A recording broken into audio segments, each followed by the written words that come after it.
तिथून हलणार नाही बॉस. अरे अरे काय काय काय बोलतोयस काय तू? हलणार नाही म्हणजे काय? त्यापेक्षा मी असं करू का, तिची दुसरीकडे कुठे सोय करू का, एखाद्या लॅविश अपार्टमेंट मध्ये वगैरे? हा मॅम. नाही नाही नाही, तसं काही करू नको. पुन्हा खड्ड्यात जाशील तू. आधीच तू खोटं बोललाय म्हणून ती रागवली आहे. हा, नंतर मग अजून प्रॉब्लेम होईल. यार मग मी काय करू यार, मला काहीच समजत नाहीये. एकतर सोसायटी मधले सगळे लोक त्या राधिकाच्या बाजूने आहेत. जरा काही झालं की सगळे तिला सपोर्ट करतात. हिचं म्हणजे शनायाचं कोणाशी म्हणजे कोणाशीच पटत नाही. त्या महाजनींची तर सतत माझ्यावर नजर असते. सारखे आपले सॅटेलाइट सारखे माझ्या मागे मागे मागे मागे फिरत असतात. कधी काय करतोय सारखी नजर असते.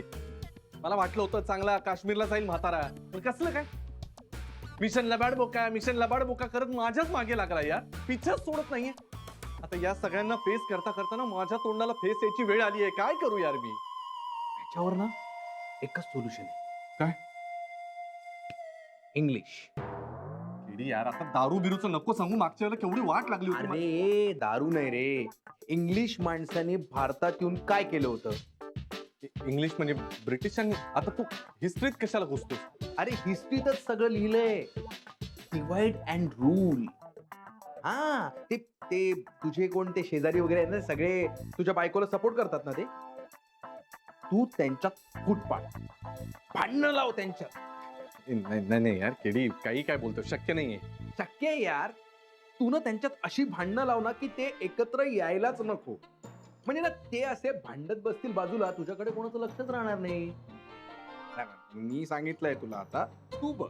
काय एक वेळ मी मानला असता, पण सगळी चांगली माणसं आहेत रे ती. तू कुठे वाईट आहेस? तू पण तर चांगला आहे यार, पण सफर करतोय की नाही तू? मग बस ह्याच्यावर हेच सोल्युशन. एक बात सोच. Everything is fair in love and war. या केडीचा पुढचा सल्ला, डिवाइड अँड रूल. काय? Divide and rule. Divide and rule. Shanaya, Shanaya please थांब ना. शनाया ऐक, शनाया प्लीज थांब. नाही ऐकायचं सांग मला. तू का अवॉइड करतेस यार मला? कारण मला नाही बोलायचं तुझ्याशी. अगं पण का? का काय का? मलाच काय विचारते का तू? तुला माहिती होतं ना ती गुड फॉर नथिंग आणि गॅरी एकत्र राहतायत, तरी तू माझ्याशी खोटं बोललीस. अरे तो गॅरी तर इतका खोटं बोलतोय माझ्याशी. Shanaya, I am really sorry, really sorry, but please try to understand यार.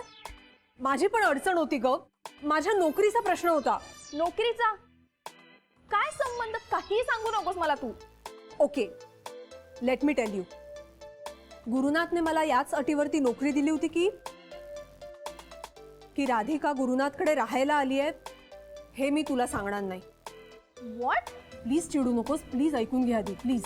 हे बघ, गुरुनाथ सुद्धा हेल्पलेस आहे ना.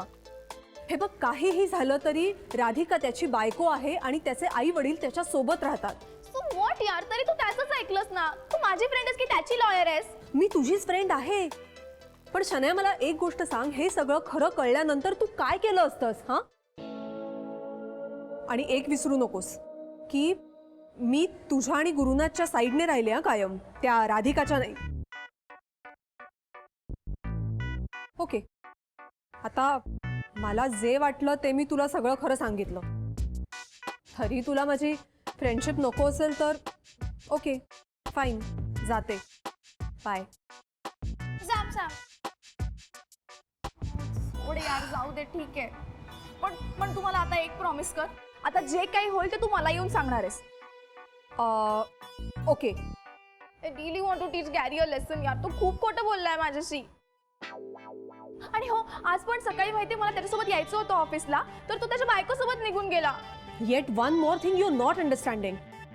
राधिका ही गुरुनाथची अजूनही बायको आहे आणि त्याला म्हणूनच त्याच्या मनाविरुद्ध अनेक गोष्टी कराव्या लागतील ग. म्हणजे राधिका पण इतकी ओव्हर स्मार्ट आहे ना.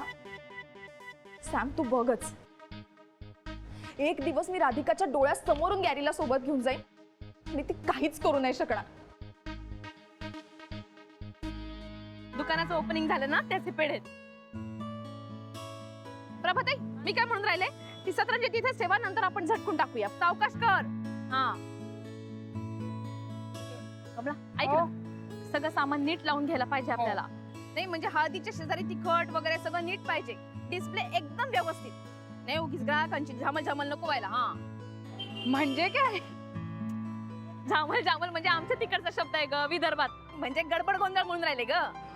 ए चल पटकन आवरा लवकर, मॅडम आला. Quick quick fast fast fast, हात घेऊन जा लवकर लवकर लवकर. ही पण घे चल. काय ग? बघा इथे सुरू झाली यांची झामल झामल.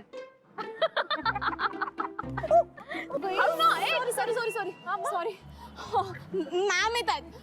अगं हो हो पण जरा सावकाश, हळू होया. अगं बाई पडशील ना तू. काय काय झालं काय झालं? हळू हळू हळू. मॅम येत आहेत. अगं कोण मॅम? अहो हॉटेलच्या मालकीण येत आहेत. अगं मग त्या नेहमीच येत असतील ना, का आज पहिल्यांदा येऊन राहिल्या? हो त्या तर रोजच येतात, पण काय ना आमच्या मॅडम आहेत ना त्या वेळेच्या बाबतीत एकदम परफेक्ट आहेत. त्यांना इकडची वेळ इकडे झालेली अजिबात आवडत नाही. लगेच चिडतात त्या.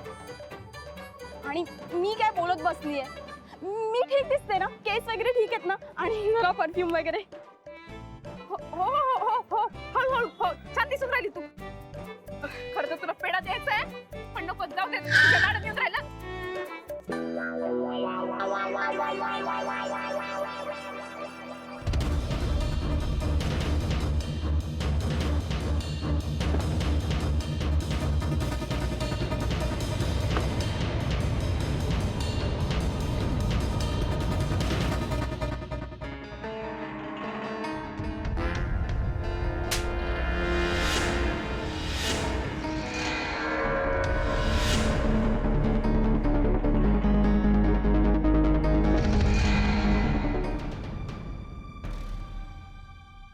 का मारलं कळलं?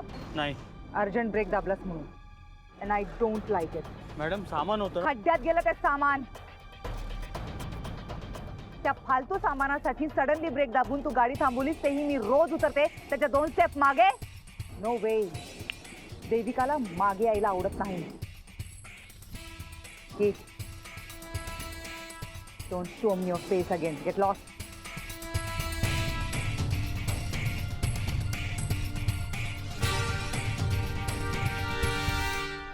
Sorry sorry sorry sorry madam. नाही सॉरी, म्हणजे त्यांची काही चुकी नाहीये, चुकी आमचीच आहे. काय रे ते सामान आमचं आहे. आम्ही खरं तर आतमध्ये ठेवत होतो, पण तेवढ्यात तुमची गाडी आली.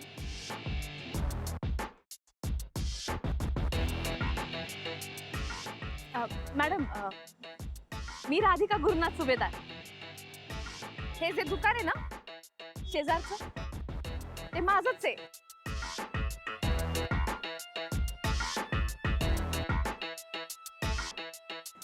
आजच ओपनिंग केलं. हा घ्या पेढा.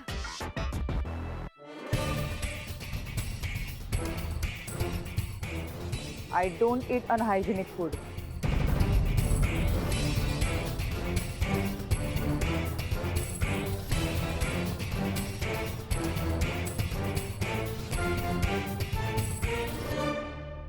खूप मास दिसतो हिला.